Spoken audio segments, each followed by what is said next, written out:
કદાચ ભગવાન પરીક્ષા લે અને એ પરીક્ષાની અંદર સાહેબ અડીખમ બની થાંભલો બની અને ભારત વર્ષનો સાધુ ઉભો રહે, પોતાની હિંમતને ન હારવા દે, એનું નામ સાધુ છે.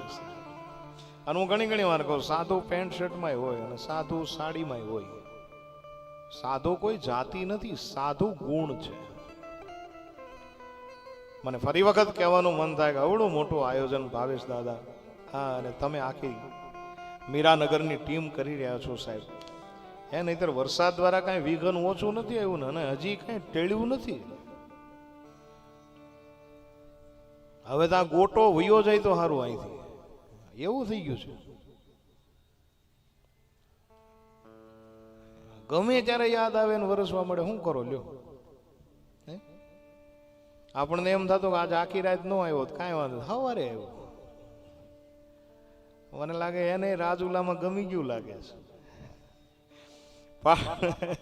પણ આવી વિકટ પરિસ્થિતિની અંદર સાહેબ જે હિંમત નહીં હારી. અને રાત્રે અમે જયારે જમવા ગયા, મારું પરમ મિત્ર છે ગૌરવભાઈ, એમને ત્યાં અમારું જયારે ભોજન હતું ત્યારે ભાવેશ દાદાએ મને ગાડીમાં કીધું, મને કે બાબુ વરસાદ આવે છે એનો વાંધો નહીં, અમને કોઈ તકલીફ નથી. અને હવે તો અમે એવી વ્યવસ્થા કરી દીધી છે કે ભલે ને બારે મેં ખાંગા થતા, પણ એક તકલીફ છે. મેં કીધું શું તકલીફ છે દાદા? ત્યારે સાહેબ એનો અંતર આત્મા ઈ દુખી હતો કે બાપુ અમે આવડું મોટું આયોજન કર્યું, અમારે કાયમ માટે ભોજન પ્રસાદની 3000 થી 3500 માણસની ગણતરી હતી, અને આ કથામાં કોઈ ભોજન નહીં લઈ શકે. ઈ મને આમ અહીંયાની અંદર દાજે છે. આને સંત હૃદય કહી શકાય.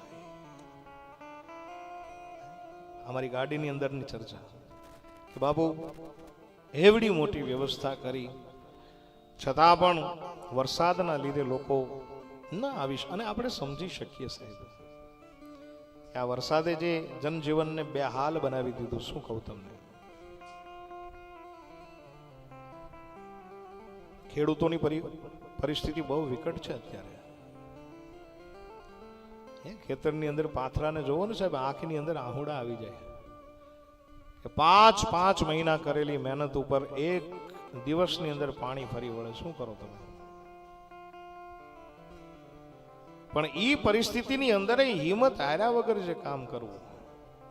અને હું તો મીરાનગરની આખું જે સમગ્ર ટીમ છે, ભાવેશ દાદા અને બાપા સીતારામની સાથે જેટલા લાગેલા છે સાહેબ, તન મન અને ધનથી આ બધાને લાખ આશીર્વાદ આપું કે બજરંગદાસ બાપા તમારા મનના મનોરથ પૂર્ણ કરે સાહેબ.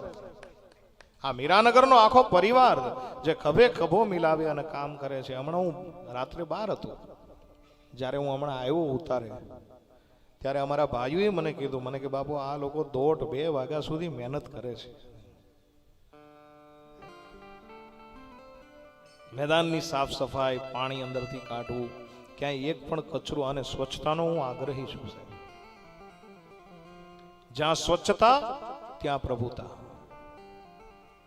તો તમે જો આપણો જે કથાનો પંડાલ છે એકદમ નેટ એન્ડ ક્લીન, એકદમ ચોખ્ખું.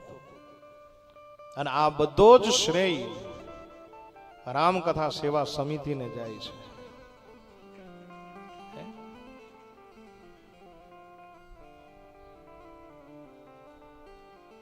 અને અંદરની એક ચિંતા સાહેબ, હું તમને શું, કાલે અમે 2-3 વખત તો ભૂલા પડ્યા.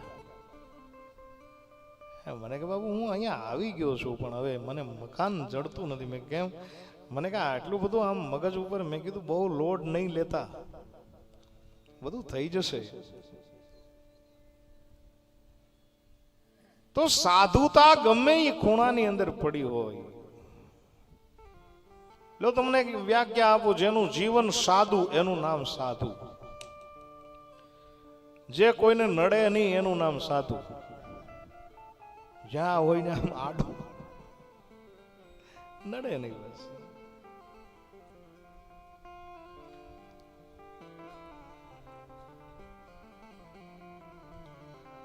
હમણાં ખાંભા મુકામે પધારતા, ખાંભા મુકામે કથા હતી ને આ સાધુની વ્યાખ્યા મેં કરી કે જે સાધમાં રે એ સાધુ.